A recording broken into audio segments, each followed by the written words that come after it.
नमस्कार प्रेक्षको, hello doctor या प्रायोजित कार्यक्रमामध्ये मी डॉक्टर आकाश हरिश्चंद्र मस्के तुम्हा सर्वांचं मनपूर्वक स्वागत करतो। प्रेक्षको, कार्यक्रमाची सुरुवात करूया एका श्लोकाने। कराग्रे वसते लक्ष्मी, करमध्ये सरस्वती, करमुले तू गोविंदा, प्रभाते करदर्शनम। म्हणजेच आपल्या हातामध्ये देवीय शक्ती आहे, देवांचा वास आहे। ह्या ज्या देवीय शक्ती आहे हे आपल्या हातामध्ये जे आहेत, ह्या हातामुळे आपले जे दैनंदिन जीवनातील अनेक कार्य आहेत ते सहज शक्य होतात, जसे की एखादी वस्तू उचलणे, लिहिणे किंवा एखादी वस्तू फेकणे। आणि हेच जे क्रिया आहेत हे कष्टसाध्य होतात जेव्हा आपल्या हातामध्ये काही विकार उत्पन्न होतात। मग अशा या आजारांवर चर्चा होणे फार महत्त्वाचे आहे। याच अनुषंगाने आपण आजचा विषय निवडला आहे। पाहूया आजचा विषय काय आहे ते। विषय आहे हात, कोपर, मनगटाचे विकार आणि आधुनिक उपचार पद्धती। विषय आहे हात, कोपर, मनगटाचे विकार आणि आधुनिक उपचार पद्धती।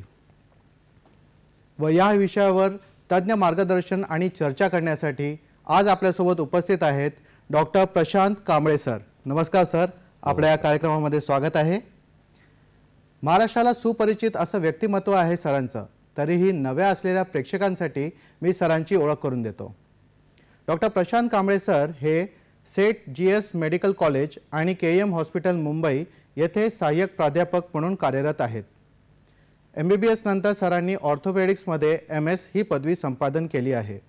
2014 मध्ये जर्मनी येथील कॅथरीन हॉस्पिटल तसेच 2017 मध्ये हाँगकाँग येथील प्रिन्स ऑफ वेल्स हॉस्पिटल आणि 2018 मध्ये पुन्हा जर्मनी येथील रॉन क्लिनिकम कॅम्पस येथून सरांनी हात, मनगट व कोपराच्या सर्जरीजमध्ये फेलोशिप केलेली आहे।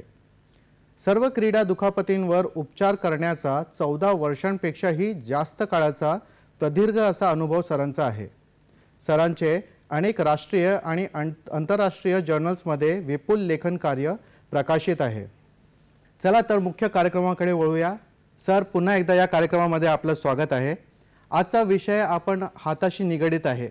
तर सर, हाताला होणाऱ्या सामान्य दुखापती कोणकोणत्या आहेत ते सांगा। सर, कॉमनली आता आपण जे पाहतो दैनंदिन जीवनामध्ये आपण बोटाच्या या भागाला मोस्टली जे आमच्याकडे पेशंट येतात ते या भागाला इंजुरी होतात आणि त्याचं मुख्यतः कारण आहे की क्रिकेट बॉलची इंजुरी। म्हणजे प्रत्येक गलीबोळामध्ये जेव्हा क्रिकेट खेळतात सगळीकडे आणि बोटांना त्याची दुखापत होते। तुम्ही आता स्क्रीनवर जर पाहाल तुम्हाला एक एक्सरे दिसतोय आणि त्याच्यामध्ये एक बोट दिसेल। त्याच्यामध्ये बोट जे आहे ते इथून असं फोल्ड झालेलं आहे आणि ते फोल्ड झालं त्याच्यामुळे काय होतं, इथला जो लिगामेंट्स आहे ज्या बोटाला बोट असं वर करण्यासाठी जे काम केलं जातं टेंडन, त्याची इंजुरी होते आणि हे खूप कॉमन आहे। आणि सुरुवातीला आणि मोस्ट ऑफ द टाईम ह्या सर्व इंजुरीज निग्लेक्ट होतात, कारण त्याचं सर्व जे रुग्ण आहेत ते विचार करतात हा आम्हाला बॉल लागत असतो, काही होत नाही। आणि मग त्यावेळेस असं होतं की जेव्हा बोट ते वर जात नाही त्यावेळेस मात्र मग ते ट्रीटमेंटसाठी येतात। आणि दुसरी जर तुम्ही बघितली तर हे एक अजून दुसरं फ्रॅक्चर आहे या भागामध्ये बोटाच्या या इथे जे 3 जॉईंट्स असतात, इथे एक जॉईंट आहे, इथे एक जॉईंट आहे आणि तिसरा जॉईंट इथे आहे। तर दुसरी कॉमन इंजुरी आहे ती या मधल्या भागामध्ये कॉमनली होते आणि त्याचं सेम कारण आहे। क्रिकेट बॉल इंजुरीमुळे फ्रॅक्चर होतं आणि सुरुवातीला थोडीशी निष्काळजीपणा लागत असतं, यामुळे ते मग बोट हळूहळू करून वाकायला सुरुवात होत नाही आणि मग तेव्हा रुग्ण मात्र थोडंसं उशीर झाल्यानंतर त्यावेळेस येतात। ह्या खूप कॉमन आपण इंजुरी आपण आपल्या दैनंदिन जीवनामध्ये बघतो। बरोबर आहे सर, खूप सुंदर माहिती दिली सर की कोणकोणत्या इंजुरीज आपल्या हाताला होतात। आणि युजुअली आपण क्रिकेट वगैरे जास्त खेळतोच, आपला इंडिया एक क्रिकेट खेळणारा जास्त प्रधान देश म्हणून जाणला जातो। तर सर, असं आहे की आता समजा असे इंजुरीज झाले, मग त्याच्यावरती सर्जरीज वगैरे हर इंजुरीला करावं लागतं का, असं काही विशेष काही असतात? नाही, प्रत्येक इंजुरीला ऑपरेशन करावंच लागतं असं नाही। त्याच्यासाठी सर्वात महत्त्वाचं आहे त्याला सर्वात पहिले तुम्ही डॉक्टरांकडे यायला पाहिजे दाखवायला। आणि ज्या इंजुरीज आहेत ह्या खूप कॉमनली जे स्प्लिंट आहेत किंवा छोटंसं प्लास्टर आहे, बोटाचे छोटे छोटे स्प्लिंट येतात जे तुम्हाला बोट सरळ ठेवावे लागतात 2 ते 3 आठवड्याकरता। आणि 90% जास्त, मी 90% जास्त म्हणेन की ह्या इंजुरी विदाऊट ऑपरेशन ठीक केल्या जाऊ शकतात। फक्त याच्यामध्ये एकच आहे की तो रुग्ण जो आहे तो वेळीच डॉक्टरांकडे आला पाहिजे. आल्यानंतर त्याचे एक्सरे वगैरे किंवा जो इनिशियल ट्रीटमेंट आहे ती झाल्यानंतर मग ह्या सर्व इंजुरीज ज्या आहेत विदाऊट एनी सर्जरी आपण सहजरित्या करू शकतो आणि पूर्ण बोटाची मूवमेंट होणे, बोट वाकणे आणि पूर्ण जी ग्रिप स्ट्रेंथ आहे ती सर्व त्या याच्यामध्ये येऊ शकते. सर्जरी काही इंजुरीजमध्ये इंडिकेटेड आहे. जेव्हा एक्सरे वगैरे काढल्यानंतर आपल्याला कळेल की त्याची सिव्हिरिटी किती आहे, त्यानुसार आपले ट्रीटिंग जे सर्जन डॉक्टर आहेत ते तुम्हाला त्याबद्दल योग्य तो सल्ला देतील. पण डेफिनेटली यावरती सर्व इंजुरीज, मॅक्सिमम इंजुरी मी तर म्हणेन ह्या विदाऊट सर्जरी करू शकतात आणि त्याच्यासाठी फक्त एकच प्रिरिक्विजिट आहे, योग्य वेळी येऊन एक्सरे वगैरे करून त्याचा योग्य तो इलाज करणे. सर, तुम्ही जे म्हणाले की एखादा ट्रॉमा झाला तर जो गोल्डन आवर जो पिरियड असतो हा खूप महत्त्वाचा असतो.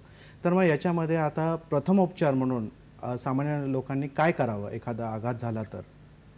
आता सुरुवाती लागल्यानंतर सर्वात होतो तो सूज काय येते, कारण तिथे फ्रॅक्चर हिमॅटोमा होतो. फ्रॅक्चर हिमॅटोमा म्हणजे छोटंसं हाड जर फ्रॅक्चर झालं त्यातून आतमध्ये रक्तस्राव होतो आणि जर तुमची स्किन तिथे कट झाली नसेल, स्किन कट झाली नाही तर तो रक्त जे आहे आतमध्ये गाठून जातं, त्याला आपण हिमॅटोमा म्हणतो. मग ते रक्त गाठल्यानंतर शरीर त्याला नैसर्गिकरित्या आतमध्ये शोषून घेतलं जातं.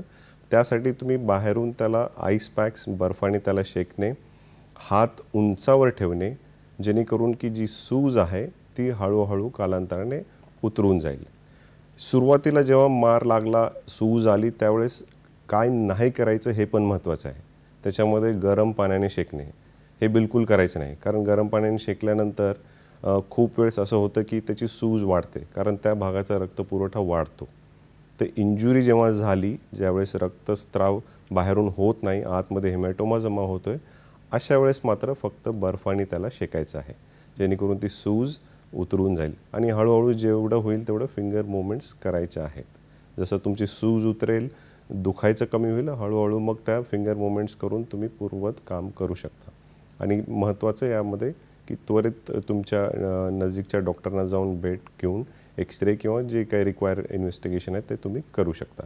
पण घरी येस, डेफिनेटली बर्फाने त्याला शेकणे, बाकीचं कुठलेच गरम शेक वगैरे पाण्याचा करू नये त्या संदर्भात.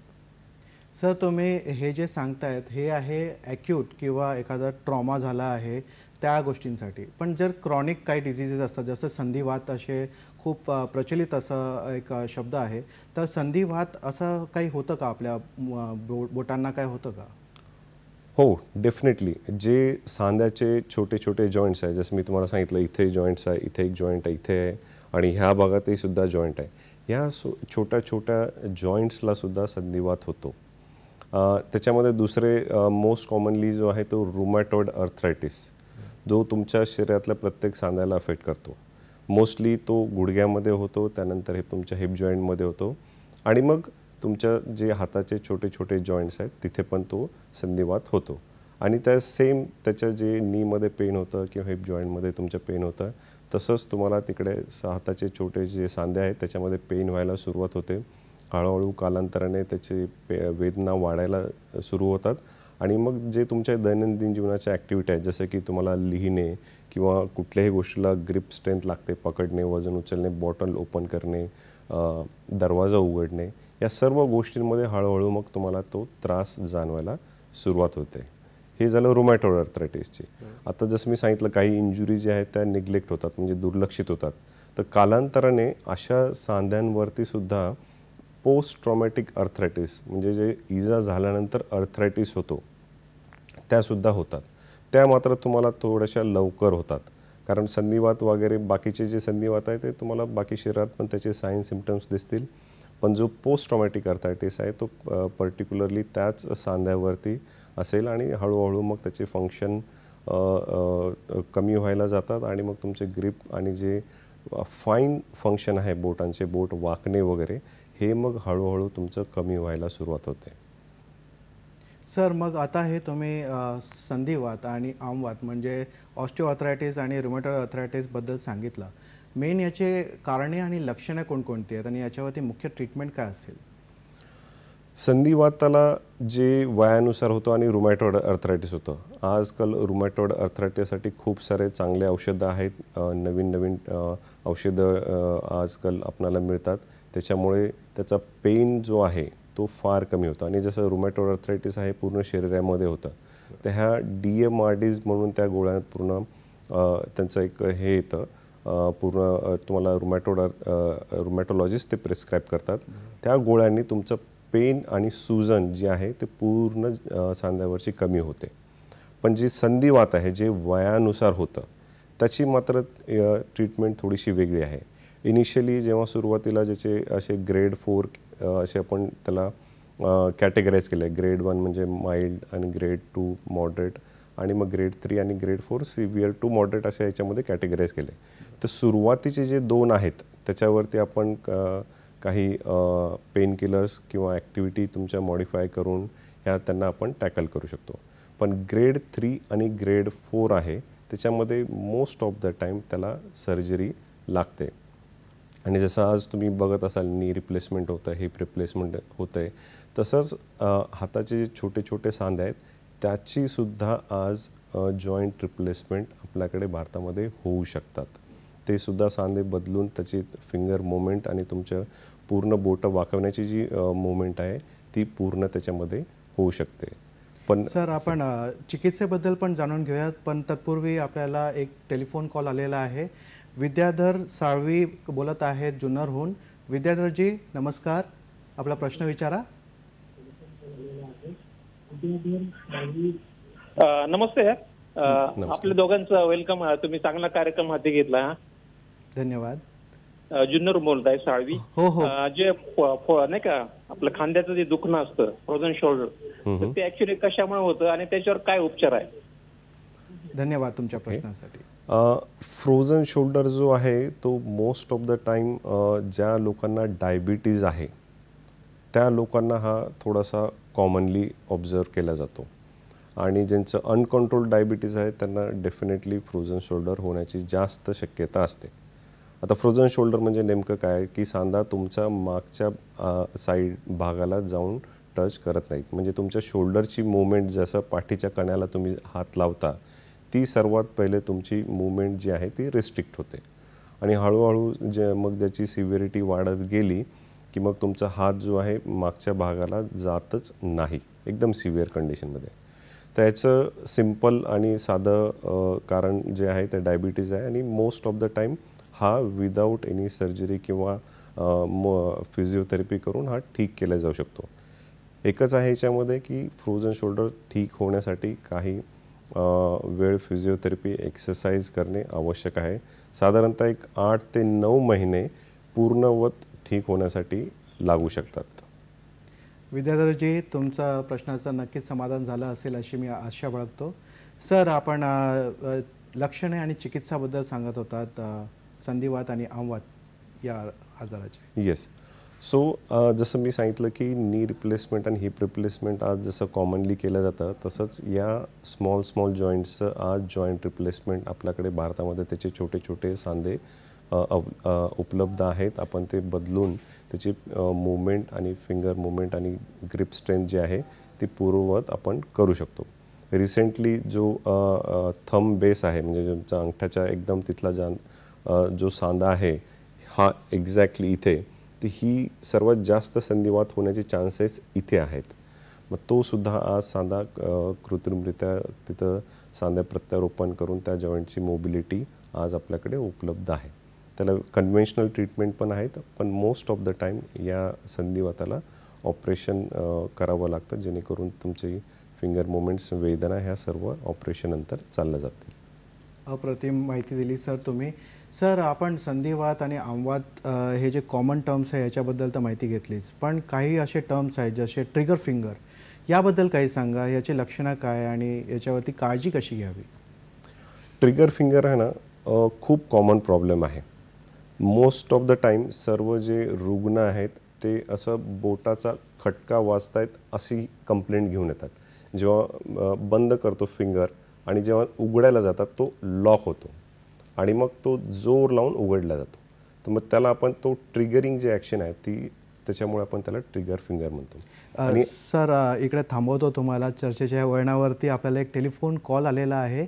मंगलाजी बोलत आहेत पुण्याहून. मंगलाजी, आपला प्रश्न विचारा. नमस्कार. नमस्कार. हा, आजचा विषय खूप छान आहे. फक्त मला असं विचारायचं की मंगळापाशी काय जणांना ते चिकनगुनिया आणि सूज येते, तर ते सूज आल्यानंतर ती सूज काय कमीच होत नाही. दुसरी गोष्ट म्हणजे माझ्यासह हाताला मँगो पल्सची बाटली होती, तर माझ्यासह अंगठ्याला थोडीशी सूज आहे. मग डॉक्टरांनी ते बॉल तो चेंडू तो हे करायला दिला, म्हणजे वायावासाठी वगैरे. पण मग ती सूज तशीच राहणार का? मग त्याला तेल बिल लावायला दिलं, पण मग काही दिवसांनी ते दुखू शकतं का, असं मला विचारायचं हाताचं. आणि दुसरी अजून एक गोष्ट म्हणजे मला विचारायचं की हातात जे पॉईंट असतात, तर थायरॉइड वगैरे ते आपण जे पॉईंट दाबतो तर ते दाबल्यानंतर कमी होतात का, तेही मला विचारायचं आहे.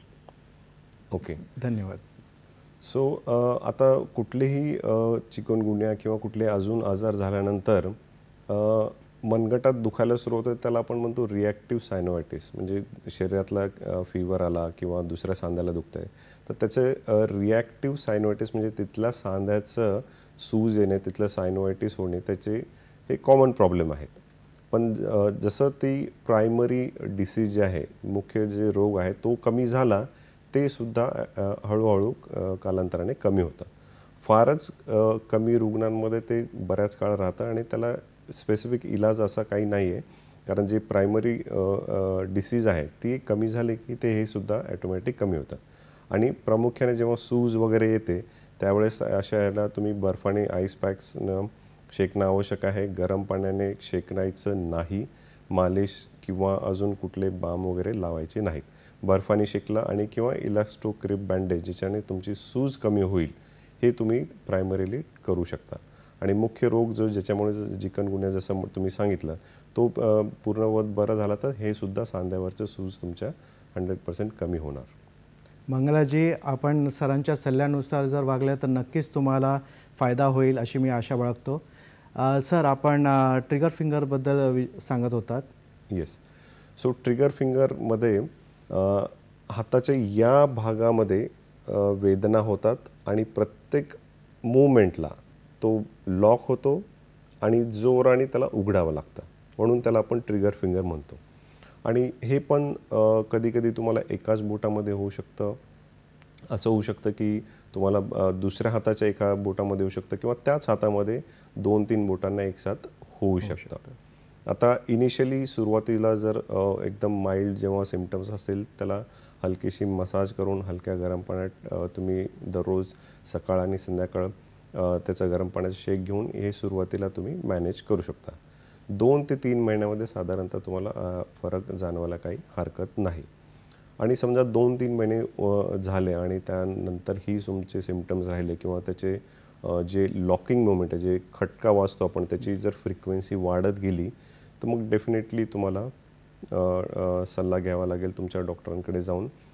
आणि मोस्ट ऑफ द केसेसमध्ये जे 3 ते 4 महिन्याच्या वरती जे राहतात त्यांना एक छोटंसं मायनर सर्जिकल प्रोसिजर करून याची पूर्णपणे तुम्हाला त्याची त्या ट्रिगरिंग पासून पूर्ण इव्हेंट मोकळा होऊ शकतो. तो सुरुवातीला फक्त त्याच्यामध्ये काही एक्सरसाइज वगैरे करावे लागतील आणि जर सिम्पटम्स राहिलेच तरच ही सर्जरीची आवश्यकता आहे.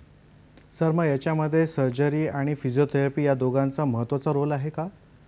हो, जसं मी सांगितलं की सुरुवातीचे इनिशियल 2 ते 3 महिने आहेत जेव्हा माइल्ड सिम्पटम्स असतात, त्यावेळेस डेफिनेटली तुम्ही स्ट्रेंथनिंग एक्सरसाइज करू शकता, ज्याच्यात येलो कलरचा तुम्ही स्माइलीचा बॉल घेऊन त्याला ग्रिप स्ट्रेंथ वाढवण्या करू शकता. किंवा घरातल्या घरात फोल्डेड टॉवेल शीट असेल त्याला घेऊन स्क्वीज करायचं, काही सेकंद थांबायचं आणि पुन्हा रिलॅक्स. ही एक्सरसाइज करत राहाल तर तुम्हाला त्याची स्ट्रेंथ वाढेल, त्याचं फिंगरची मुवमेंट्स कायम राहील, एक्सकर्शन होत राहील आणि ट्रिगरिंग इव्हेंट हळूहळू कालांतराने कमी होऊ शकतात. पण समजा हे सर्व तुम्ही करून त्याचं ठीक झालंच नाही, मग एक छोटी मायनर प्रोसिजर असते, त्याच्यामध्ये आपण जो ट्रिगरिंग जी शीत असते, नोड्यूल जो असतो ज्याच्यामुळे हे तुमचं टेंडन अटकत असतं, त्याला आपण कट करून त्याचे पूर्ण मुवमेंट येऊ शकते. आणि ही surgery wide awake local anaesthesia, म्हणजे तुमचं एवढ्याच भागामध्ये लोकल ॲनेस्थेशिया, तेवढाच भाग सुन्न करून आपण ही मायनर प्रोसिजर डे केअर सर्जरीमध्ये आपण करू शकतो. आणि केल्यानंतर तुम्हाला याचा रिझल्ट एकदम तुम्हाला जाणवेल लगेचच की तुम्हाला जे अगोदर ट्रिगरिंग इव्हेंट होतं आता ते बिलकुलच त्याच्यामध्ये होत नाही. फारच सुंदर माहिती दिली सर तुम्ही. आपल्याला ट्रिगर फिंगरबद्दल माहिती मिळालेली आहे. आपल्याला पुढचेही अजून काही विशिष्ट आजार आहेत त्याबद्दल माहिती करून घ्यायचीच आहे, पण एका छोट्याशा विश्रांतीनंतर. कुठेही जाऊ नका, पाहत राहा तुमचा आवडता कार्यक्रम हॅलो डॉक्टर. तर ब्रेकनंतर तुमचं पुन्हा स्वागत आहे. आपण चर्चा करत आहोत हाताच्या विकार याबद्दल आणि आपण याच्या आधीच ब्रेकच्या आधीच आपण ट्रिगर फिंगर या विषयावरती चर्चा केली होती. तर ट्रिगर फिंगरशीच निगडीत असे एक दुसरं टॉपिक आहे, ते म्हणजे कार्पल टनल सिंड्रोम. तर हे काय आहे आणि याच्यावरती काय ट्रीटमेंट आहे याबद्दल सर तुम्ही जरा सांगा. येस, कार्पल टनल म्हणजे ना हाताच्या या भागामध्ये आपली मीडियन नर्व असते. या भागामध्ये तुम्ही पॉवर पॉईंटवर पण बघू शकाल, ती नर्व तिथे दबल्या जाते आणि याचे खूप सारे कारण आहेत. म्हणजे फिजिओलॉजिकल कारण म्हणजे नैसर्गिकरित्या होणारे ड्युरिंग प्रेग्नन्सी, पोस्ट प्रेग्नन्सी, त्याच्यामध्ये फिजिओलॉजिकल असते आणि जसं प्रेग्नन्सी संपते त्यावेळेस हे सिम्पटम्ससुद्धा संपतात. दुसरे कॉमन कारण आहे त्याचे थायरॉईड, हायपोथायरॉइडिझम किंवा डायबिटीज असणाऱ्या रुग्णांना हे होण्याचे जास्त चान्सेस आहेत. आणि खूप सारे मग बाकी तुमचे मनगटाचे फ्रॅक्चर आहेत, कार्पल बोन्स आहे, फ्रॅक्चर किंवा डिस्लोकेशन, मनगटाच्या कुठल्याही फ्रॅक्चरमध्ये हे होण्याचे चान्सेस आहेत. आणि याचे कॉमन सिम्पटम्स जे आहेत ते म्हणजे तुमच्या अंगठ्यामध्ये, इंडेक्स फिंगरमध्ये, मिडल फिंगरमध्ये मुंग्या येणे, झुंझुनाट होणे हे आहेत. टिपिकली जेव्हा तुम्ही पेपर वाचत असतात आणि होममेकर आहे, जेव्हा घरी तुम्ही कुठलं काम करतायत, पोळी लाटतायत, ह्याच्यामध्ये तुम्हाला काही सेकंदानंतर हाताला मुंग्या येणे सुरू होतात.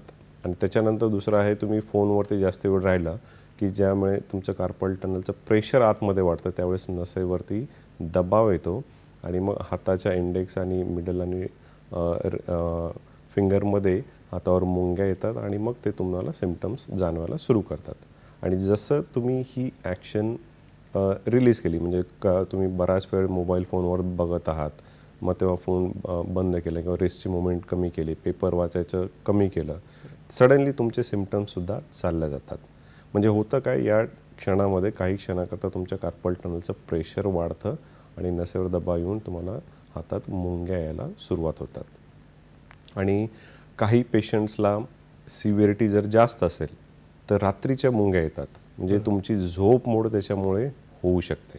आणि हा खूप कॉमन प्रॉब्लेम आहे, स्पेशली फिमेल्समध्ये ज्यांचं वय 40 ते 50च्या मध्ये आहे, त्यांच्यामध्ये हा खूप कॉमन प्रॉब्लेम जाणवला जातो.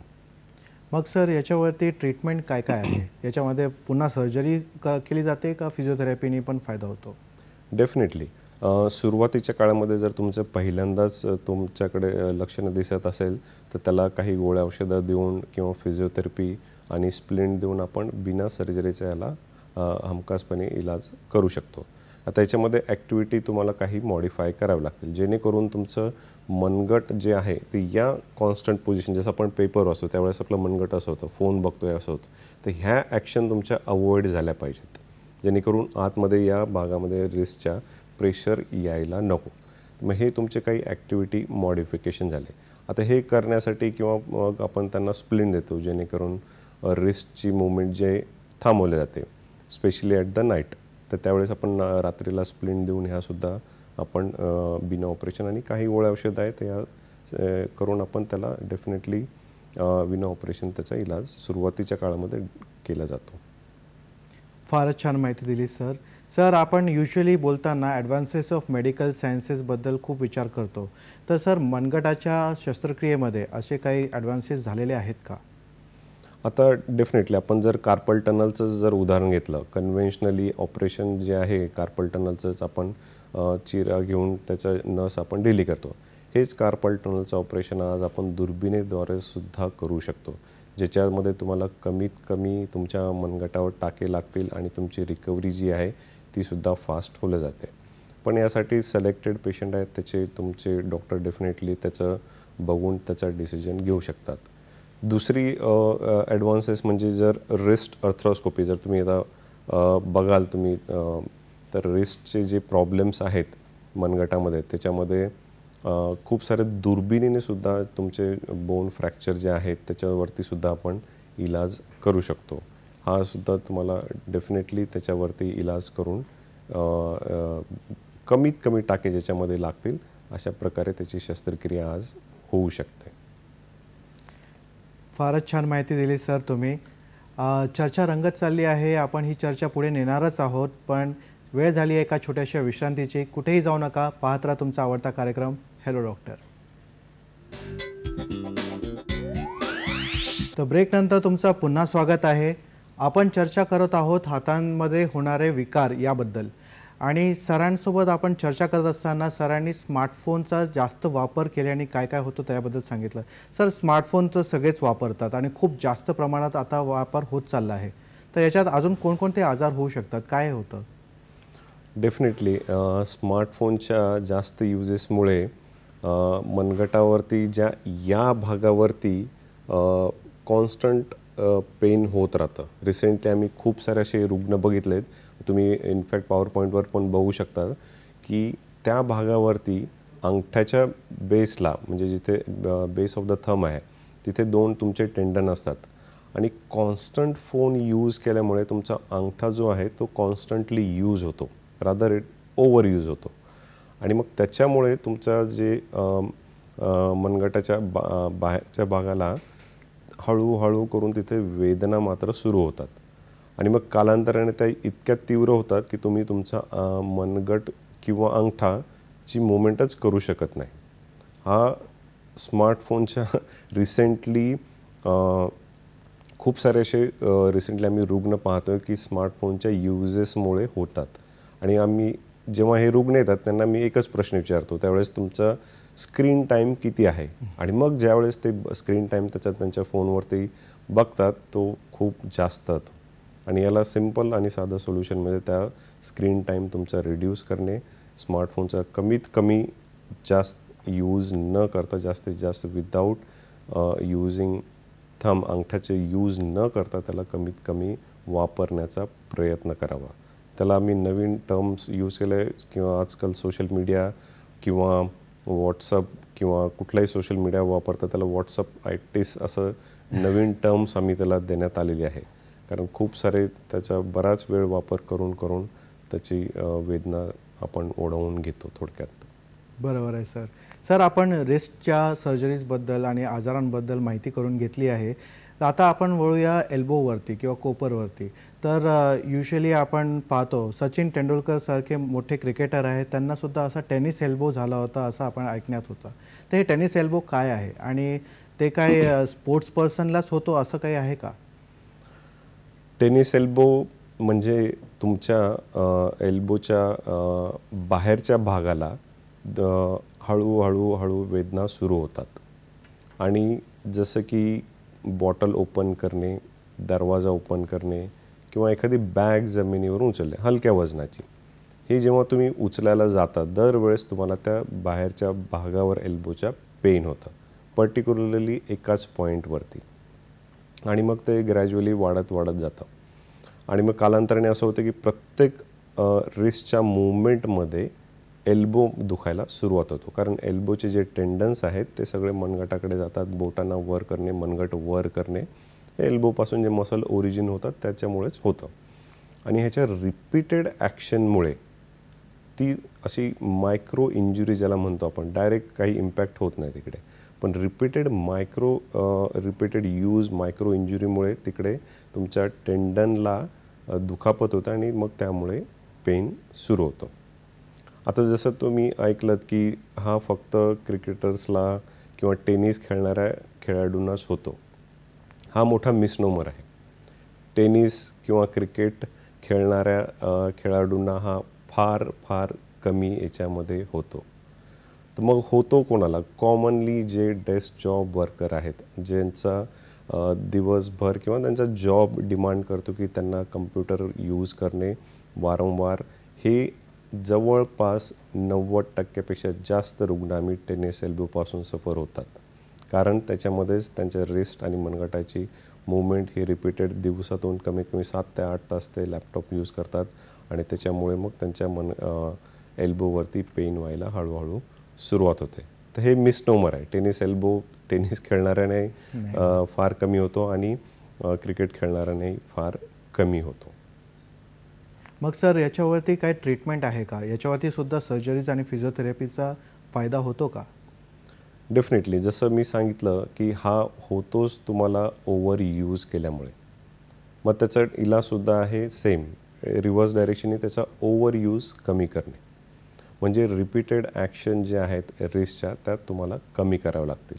स्पेशली जे डेस्क जॉब वर्कर आहेत त्यांना जेव्हा तुम्ही डेस्कवरती काम करता, लॅपटॉप यूज करता, तर तुमचा एल्बो जो आहे तो सपोर्टेड पाहिजे. जेव्हा हात तुमचा सपोर्टेड असेल तर तुमचं पूर्ण प्रेशर जे आहे मनगटावरती येणार नाही, एल्बोवरती येणार नाही. ह्या थोड्या तुमच्या डे टू डे ॲक्टिव्हिटीमध्ये मॉडिफिकेशन करावे लागतील. दुसरी चेंज म्हणजे तुमचा जो जेव्हा तुम्हाला टेनिस एल्बो होतो त्यावेळेस तुम्हाला पर्टिक्युलरली ही ॲक्शन, जसं आता तुम्ही लॅपटॉपवर पण बघाल की हे मनगट जेव्हा तुम्ही वर करता त्यावेळेसच तुम्हाला इजा जास्त होते.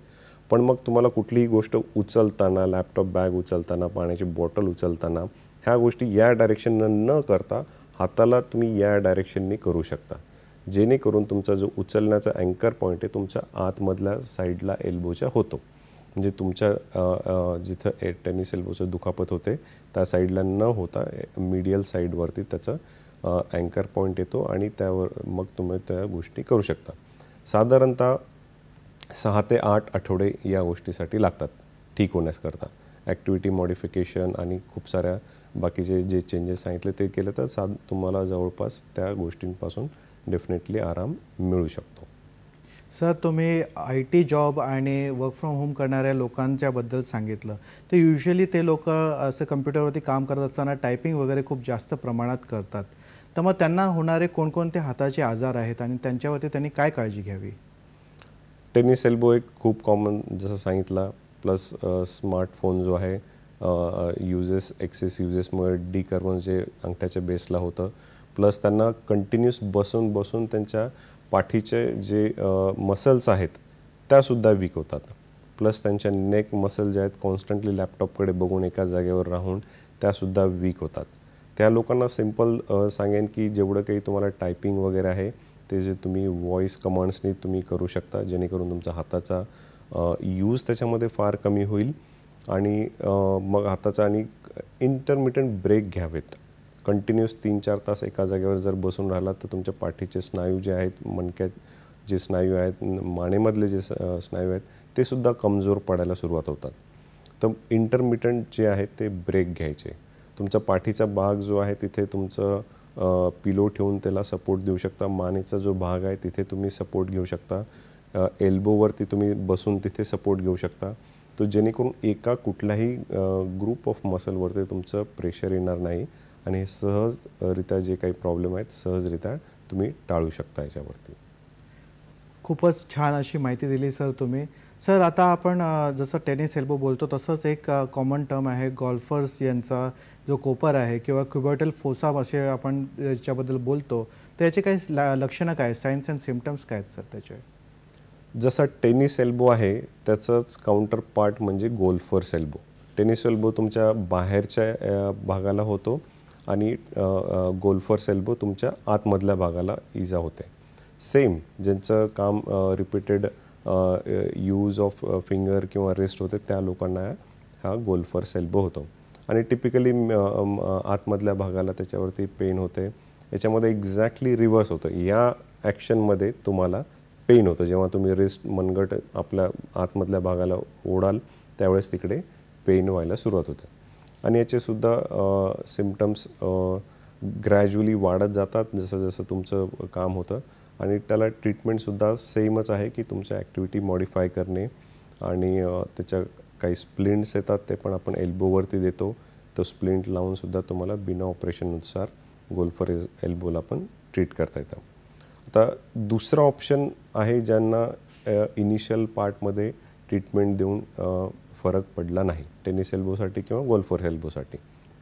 मग अशा रुग्णांना आम्ही सोनोग्राफीच्या साहाय्याने आतमध्ये डिपेंडिंग ऑन कधी स्टेरॉइडचं इंजेक्शन देतो किंवा आपण कधी कधी प्लॅटलेट रिचचं इंजेक्शन देतो. अल्ट्रासाऊंडच्या साहाय्याने फायदा असा होतो की जिथे एक्झॅक्टली तुमचा प्रॉब्लेम आहे तो सोनोग्राफीच्या साहाय्याने बघून त्याच जागेवरती किंवा त्याच मसलमध्ये ते इंजेक्शन दिलं जातं. इंजेक्शन दिल्यानंतर जर स्टिरॉइडचं असेल तर तुम्हाला इमिजिएटली रिलीफ मिळतो आणि साधारणतः एक 70 ते 80% लोकांमध्ये याच्याने पूर्ववेळ बरं होऊन जातं. पण ज्यांना PRPचं इंजेक्शन दिलं आहे त्या लोकांना थोडासा फरक यायला उशीर लागतो, पण तो फरक जास्त दिवस असतो आणि मॅक्सिमम टाईम त्याचे बेनिफिट होऊन त्यांना पूर्ण बरे होऊन जातात फक्त इंजेक्शनमुळेच. आता काही रुग्णांचा प्रश्न असतो की आम्हाला 1 इंजेक्शन घ्यावं लागेल का, 3 इंजेक्शन घ्यावं लागतील का. तर स्टिरॉइडचं जर इंजेक्शन घेत असाल तर मी सर्वांना फक्त एकच इंजेक्शन रेकमेंड करतो. जसे स्टिरॉइडचे फायदे आहेत तसे रिपीटेड स्टिरॉइड जर तुम्ही घेतले त्याचे नुकसानसुद्धा होऊ शकतं. रिपीटेड स्टिरॉइडमुळे तुमचे टेंडन्स जे आहेत ते वीक होऊ शकतात आणि ते तुटू शकतात. तर त्याच्यामुळे repeated steroid injection definitely avoid करावे लागेल. PRPचं पण इंजेक्शन देऊ शकतो, ते 1 किंवा 2 त्याच्यामध्ये तुम्हाला डेफिनेटली आराम होतो. सर्जरी टेनिस एल्बो किंवा गोल्फर एल्बोसाठी फार रेअरली करावी लागते. ज्या लोकांना इनिशियल ट्रीटमेंट दिली, इंजेक्शन दिली आणि तरीही फरक नाही झाला तर साधारणतः 7-8 महिन्याच्या इलाजानंतरसुद्धा जर सिम्पटम्स राहिले तर त्यावेळेस आपण ॲडिशनल इन्व्हेस्टिगेशन म्हणून MRI करतो आणि MRI केल्यानंतर मग कुठला टेंडनचा भाग तुटला आहे किंवा अजून दुसरं टेनिस एल्बोच्या व्यतिरिक्त दुसरा काही प्रॉब्लेम आहे ह्या सर्व क्लॅरिटी घेतल्यानंतर मग आपण टेनिस एल्बोची सर्जरी करतो आणि त्याच्यामध्ये रिकव्हरीसुद्धा फास्ट होते. पण टेनिस एल्बो किंवा गोल्फर एल्बोसाठी सर्जरी हा फार रेअरली इंडिकेटेड आहे. गोल्फर्स एल्बोबद्दल जर वेगळी सर्जरी असेल तर त्याच्यामध्ये नर्व पण कधी इन्व्हॉल्व होते. अशा ह्याच्यामध्ये आपण नर्व्ज जागेवरतीच रिलीज करून त्याची इमिजिएट रिलीफ तुम्हाला मिळू शकते. सर, आपण रेस्टच्याबद्दल किंवा एल्बोच्याबद्दल असं सेपरेट विचार केला, पण ओव्हरऑल समजा हाताला दुखापत झाली तर प्रथमोपचार म्हणून काय करावे? आता प्रथमोपचार म्हणजे कुठलीही इंजुरी जर झाली तर इंजुरीमध्ये सुरुवातीला त्या भागाला सूज येते. जसं मी सुरुवातीला सांगितलं, सूज आल्यानंतर सर्वात पहिलं त्याच्यामध्ये त्याला जर तुमची स्किन ब्रेक झालेली नसेल किंवा कुठला वूंड वगैरे जखम झालेली नसेल तर त्याला डेफिनेटली तुम्ही थंड पाण्याने किंवा बर्फाने शेकू शकता, जेणेकरून तुमची सूज जी आहे ती कमी होणार. सूज कमी झाल्यानंतर मग त्याला तुम्ही स्प्लिंट किंवा कुठलाही जर एल्बो असेल, रिस्ट असेल, त्या जागेवर तुम्ही स्प्लिंट किंवा कुठल्याही भागाला त्याला इमोबिलाइज करू शकतात. तर तुम्हाला असं वाटतं की खूप सूज आहे, फ्रॅक्चर आहे असं, तर त्याला स्प्लिंट किंवा युजली मी जेव्हा असं घरी झाल्यानंतर सर्वांना सांगतो की त्याला तुम्ही शर्टच्या बटनमध्ये असं हुक करा किंवा दुपट्टा किंवा उडणी जी असेल ती गळ्यामध्ये बांधून त्याच्यामध्ये हात लटकवा, जेणेकरून हाताची मूवमेंट होणार नाही आणि त्याच्यावरती पेन वगैरे होणार नाही. आणि मॅक्सिमम टाईम अशा वेळेस आपण हात जो आहे तो वरती ठेवायचा, वरती, जेणेकरून तुमची सूज वाढणार नाही जोपर्यंत तुम्ही ट्रीटमेंटसाठी डॉक्टरांकडे येत नाही. फारच छान सल्ला दिला सर तुम्ही. आपण कसे प्रथमोपचार करावे, एखादा हाताला समजा काय आघात झाला असेल तर काय करावे याबद्दल सांगितलं आहे. आपण ही चर्चा पुढे नेणारच आहोत, पण वेळ झाली आहे एका छोट्याशा विश्रांतीची. कुठेही जाऊ नका, पाहत राहा आपला आवडता कार्यक्रम हॅलो डॉक्टर. ब्रेकनंतर तुमचं पुन्हा स्वागत आहे. आपण चर्चा करत आहोत हातावर होणारे आघात आणि त्याच्यावरती होणारे जे उपचार आहे याबद्दल. आपण सर्जरीबद्दल भरपूर वेळा सरांसोबत चर्चेमध्ये ऐकलं आहे. तर सर्जरीचा निर्णय घेत असताना पेशंटनी काय काळजी घ्यावी याबद्दल सरांकडून जाणून घेऊया. सर, काय सांगाल? आता सर्जरी तुम्हाला एखाद्या सर्जननी जर रेकमेंड केली तर डेफिनेटली तुम्ही सर्जनसोबत डिस्कस करून त्याचे फायदे तोटे काय आहेत ते जाणून घ्यावं. सर्जरी कुठल्या प्रकारची आहे ती जाणून घ्यावी. त्यानुसार दुसरी अजून मग सर्जरी की होल, म्हणजे जसं आता तुम्ही जर स्क्रीनवर बघाल ही अर्थ्रोस्कोपी किंवा की होल किंवा कमीत कमी टाक्यामध्ये होणार का कन्व्हेन्शनल प्रोसिजरनुसार होणार हे बघू शकता. आता जसं तुम्ही स्क्रीनवरती बघताय की ही रिस्ट आर्थ्रोस्कोपी सर्जरी आहे, ज्याच्यामध्ये आपण कमीत कमी टाके किंवा फार कमी टाक्यांमध्ये ही सर्जरी करू शकतो. आता ह्याच्यामध्ये खूप सारे फ्रॅक्चर आहेत, लिगामेंट्स आहेत, त्याच्यावरती आपण ही सर्जरी करतो. आता ह्या सर्जरीमध्ये पोस्ट ऑपरेटिव्ह तुमचा रिकव्हरी पिरियड किती असणार आहे हे पण तुम्ही जाणून घ्यायला पाहिजे. त्याच्यानंतर तुमच्या फंक्शनल रिक्वायरमेंट काय आहे हे सर्वात महत्त्वाचं आहे, किंवा तुमचं pre fracture injury, pre injury status, म्हणजे तुम्ही एखादे प्रोफेशनल खेळाडू आहेत किंवा तुमचं जॉब रिक्वायरमेंट काय आहे, ह्या सर्व गोष्टींची तुम्ही माहिती जाणून घेणं आवश्यक आहे. कारण बऱ्याचदा असं होतं की एखाद्या वेळेस फ्रॅक्चर जर लवकर जुळत नाही तर ते प्लास्टर किंवा ऑपरेशन केल्यानंतर आपण त्याला थोडंसं दीर्घ काळासाठी ठेवतो. तर साधारणतः कुठलंही फ्रॅक्चर किंवा हाड जुळण्याकरता 1.5 ते 2 महिने किंवा प्लस मायनस 2-1 आठवडे लागू शकतात. मग त्यावेळेस तुमचा रोल काय असणार? जर तुम्ही डेस्क जॉब असाल तर तुमचा लेफ्ट हँड किंवा राईट हँड किंवा जो डॉमिनंट किंवा नॉन डॉमिनंट हँड आहे त्यानुसार तुम्ही वर्क फ्रॉम होम करू शकता का, किंवा त्या हातावरती तुम्ही दुसरे अजून काय काम करू शकता. आता हे झालं तुमचे जर फंक्शनल डिमांड फार कमी असेल. पण जे असे खेळाडू आहेत ज्यांच्या नियर टुर्नामेंट आहेत किंवा नियर त्यांना लगेच ॲज अर्ली ॲज पॉसिबल त्यांना त्या याच्यामध्ये जॉईन करायचं आहे, तर अशा लोकांसाठी मग सर्जरी किंवा जेव्हा रेकमेंड केली असेल त्यावेळेस ती लवकर करून त्याचं रिहॅबिलिटेशन प्रोटोकॉल जो आहे, जसा तुमच्या ट्रीटिंग सर्जननी दिला आहे, तो योग्यरित्या फॉलो करणे आवश्यक आहे. कारण याच्यामध्ये फक्त सर्जरी ही एक स्टेप आहे. त्या रुग्णांनी पूर्ण त्या फॉलो करून ते, म्हणजे it is a mutual understanding की दोघांच्याही अंडरस्टँडिंगमुळे ते पूर्ण रिकव्हरी फास्ट होऊ शकते. आणि रिहॅबिलिटेशन, फिजिओथेरपीचे प्रोटोकॉल आणि तुम्ही काय काय weight training, non weight training, ह्या सर्व गोष्टी काय काय करू शकता, काय नाही करू शकता, ह्याची सर्व तुम्ही जाणून घेणे आवश्यक आहे. मोस्ट ऑफ द टाईम आता समजा एखाद्या रुग्णाला मी उजव्या हातावर शस्त्रक्रिया करत आहे, तो उजवा हात जो आहे तो प्लास्टरमध्ये असणार. तर मग आजकालचे तरुण पेशंट आहेत जे विचारतात मग आम्ही जिमला जाऊ शकतो का, तर हो, आन्सर आहे हो. तर मग त्यावेळेस तुम्ही फक्त जिमला जाऊन तुमच्या लोअर लिम, म्हणजे जे पायाचे किंवा गुडघ्याचे जे मसल्स नाही आहेत त्याच्यात तुम्ही वेट ट्रेनिंग वगैरे करू शकता, लेफ्ट साईडला करू शकता. पण अशा वेळेस कधी कधी असतं की दोन्ही हाताला दुखापती असतात. अशा वेळेस मात्र पूर्ण तुम्ही तुमच्या डिपेंडंट असतात तुमच्या केअर गिव्हरवरती. तर अशा वेळेस काही गोष्टी आहेत ज्यात तुम्हाला डिपेंडंट राहावं लागतं. खूप साऱ्या गोष्टी तुम्हाला करता येऊ शकत नाही. त्याच्यामध्ये महत्त्वाचं म्हणजे पर्सनल हायजीन आहे. त्या सर्व गोष्टीसाठी तुम्हाला डिपेंडन्सी राहावं लागते.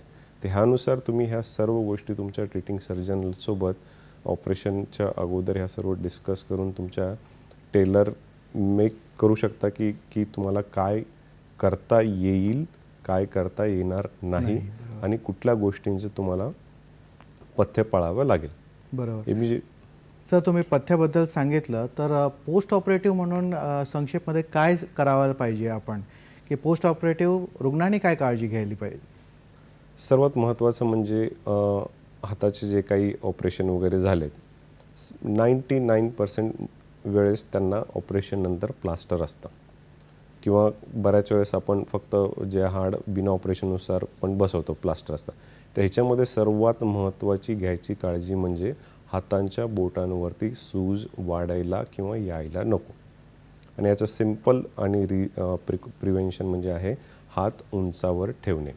जेव्हा आपण झोपलेला असो तेव्हा छातीवरती 1-2 पिलोज ठेवून त्याच्यावरती हात ठेवू शकतो, किंवा आपल्या साईडला पिलोज ठेवून तुमच्या बेडच्या बाजूला हात वर ठेवू शकतो आणि फिंगर मुवमेंट्स करू शकतात. त्याच्या मुवमेंट्समध्ये तुमचं रक्तसंचालन नॉर्मल राहणार, सूज येणार नाही. आणि बाय चान्स जर सूज आली तर 2-3 गोष्टींची काळजी तुम्हाला लवकर घ्यावी लागेल. सर्वात महत्त्वाचं म्हणजे जर तुमचे ट्रीटिंग डॉक्टर किंवा सर्जन जवळपास असतील तर जवळ जाऊन दाखवणे, आणि बाय चान्स जर खूप दूर असतील तर तुम्हाला सर्वात पहिले ते प्लास्टर काढावं पण लागू शकतं जर खूपच सूज आली असेल हातांवरती. नक्कीच सर. सर आता सरते शेवटी ॲज अ ऑस्टिओ आपलं सर्जन आहात तुम्ही, तर काय संदेश द्याल तुम्ही आमच्या प्रेक्षकांना? तर सर्वात महत्त्वाचा संदेश मी सांगेन की हाताच्या ज्या इंजुरी होतात त्या फार सिंपल आहेत. इनिशियल पार्टमध्ये तुम्ही जर योग्य वेळी निदान केलं किंवा डॉक्टरांना येऊन दाखवलं तर सिंपल प्लास्टरमध्ये, स्प्लिंटमध्ये किंवा साध्या गोळ्या औषधांवरच ठीक होऊ शकतात. तर त्याच्यावरती निष्काळजी करायला नको आहे. इनिशियल पार्टमध्ये जेव्हा केव्हा लागलं किंवा काही छोटी जरी दुखापत झाली तर डेफिनेटली तुम्ही डॉक्टरांकडे येऊन दाखवायला हरकत नाही. कारण सुरुवातीच्याच पार्टमध्ये इनिशियली आपण ट्रीट करू शकतो. जर वेळ गेली त्यानंतर मग खूप झालं की त्याची सर्जरी लागू शकतात आणि त्याचे मॅग्निट्यूड पण वाढू शकतो. धन्यवाद सर. सर आज आपण इथे आलात, आमच्या प्रेक्षकांच्या प्रश्नांची उत्तरे दिली, तसेच त्यांचे मोलाचे मार्गदर्शनही केले. या सर्वांसाठी मी प्रेक्षकांतर्फे आणि सह्याद्री वाहिनीतर्फे तुमचे आभार मानतो. धन्यवाद सर. धन्यवाद. प्रेक्षको, तुम्हाला आजचा आमचा हा कार्यक्रम कसा वाटला हे आम्हाला नक्की कळवा. आमच्या सोशल मीडियावरती जे आहे hello2026@gmail.com. आम्ही फेसबुक, यूट्यूब आणि एक्सवर सुद्धा उपस्थित आहोत. तर वेळ झाली आहे तुमची रजा घेण्याची. पुन्हा भेटूया एका नव्या विषयासह तुमच्या आवडत्या कार्यक्रमामध्ये, त्याचं नाव आहे हॅलो डॉक्टर. तोपर्यंत स्वस्थ राहा, मस्त राहा, हसत राहा. धन्यवाद.